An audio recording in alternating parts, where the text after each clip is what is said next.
Democritus's paradox. Democritus is quoted as saying, "What is not is as much as what is is." That seems very strange.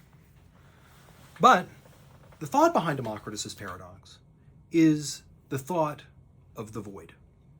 That a previous theory about reality is that all that is matter. Now, if that's the case, so as reasoned many Eleatics, if that's the case, then their movement really is impossible.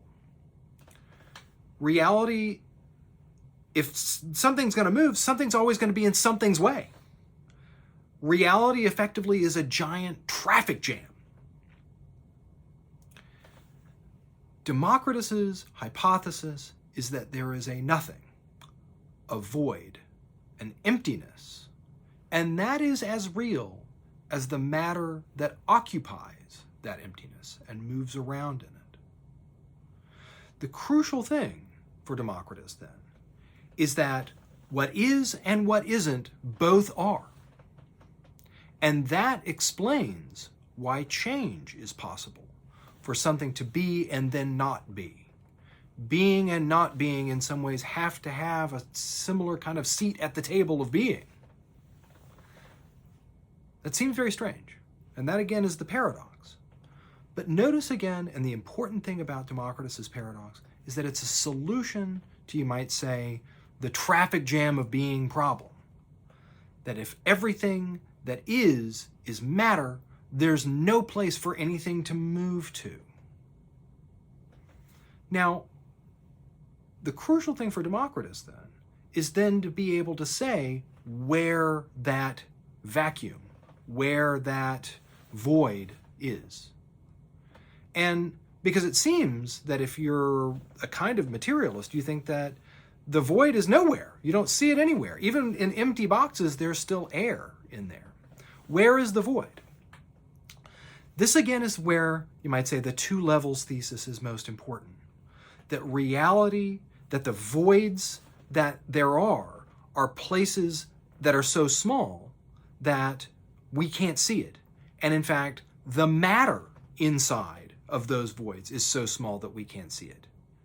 Democritus calls them microonta. And they're so small that they, in fact, can't be divided, can't be further divided. They are automata. They're undividable things. And so as a consequence, one of the things that Democritus is then able to hypothesize with this paradox is this idea that on the one hand, there is a void. There is what isn't. And that what is not just matter, but of such a fine quality that it cannot be further divided. Atoms. Atoms and void is the coming together of the two big thoughts behind Democritus's physical program. It's a solution to an old problem, and it yields a good deal of further explanatory power for the unique causal properties of the things that those atoms make up. So, on the one hand, the paradox seems, and in some ways, to the modern ear, the paradox in some ways sounds weird, but whenever you explain it, it sounds just fine. It seems like we are just fine with the idea of the void. We've got the idea of space. We have ideas of vacuums. The problem is that requires that two levels thesis. That in some ways we have to think our way into it and imagine it. Now again, that there's space. We left the Earth. We could go to a void. But experiencing it, that requires, hypothesizing it and then experiencing it are two very different sorts of things. Democritus's program is in some ways a kind of empiricism, that he thinks that the only way that you can know things is by way of experience.